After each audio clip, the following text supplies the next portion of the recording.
We turn now to Jeremy Bash, a national security analyst for NBC News. He served as the chief of staff at both the CIA and the Defense Department. Jeremy, good morning to you. Good morning. So we heard overnight that NATO has announced moving military assets to the region. The U.S. is considering doing so. The State Department announces that Americans are urged to leave and families of diplomats are ordered to leave. Is this a significant escalation? How do you read the tea leaves here?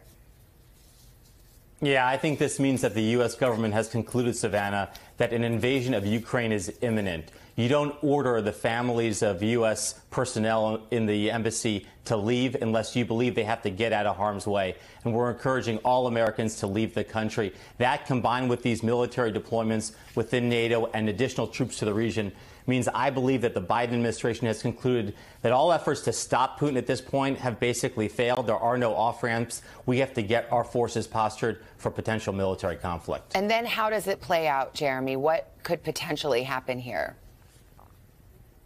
Well, look, I think if Putin does something, and I think everybody believes he will, then I think first and foremost, as I said, we got to get our people out of harm's way. We got to put more forces aligned with our allies in Eastern Europe so that they know that we have their back because, of course, Ukraine is on the doorstep of NATO. And if Russia takes one step over that line into NATO, then under Article 5 of the NATO treaty, we're duty-bound to defend those countries, and that means the U.S. and Russia are at war. But I think the next step are sanctions on Russia. And then, of course, we're going to be arming and helping the Ukrainians fight an insurgency against Russia. And that could be bloody battles in the streets of Ukraine that could go on for months, maybe years. The U.S. has threatened severe sanctions along with NATO, but if Putin has concluded, or we have concluded that Putin's going to go in, is it too late? I mean, obviously, he's doing so in the face of the threat of those sanctions.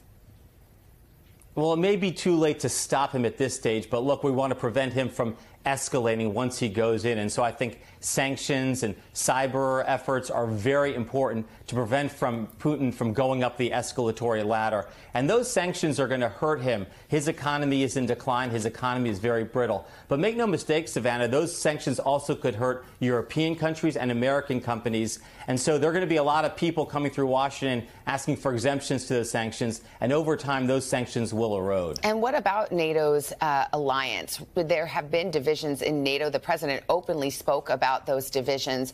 Will they stand united? And what are the competing considerations there? Yeah, it's a 30-nation alliance, so to get everybody on the same page is always a challenge. But I think NATO is unified under the concept that Russia can't force a country to redraw its borders by force, and it can't tell Ukraine that it can't be an ally with the West. And so NATO seems very aligned here, and I think they're going to stand strong. All right, Jeremy Bash, thank you very much. Appreciate it. Hey, thanks for watching our YouTube channel. Find your favorite recipes, celebrity interviews, uplifting stories, shop our favorite deals, and so much more with the Today app. Download it now.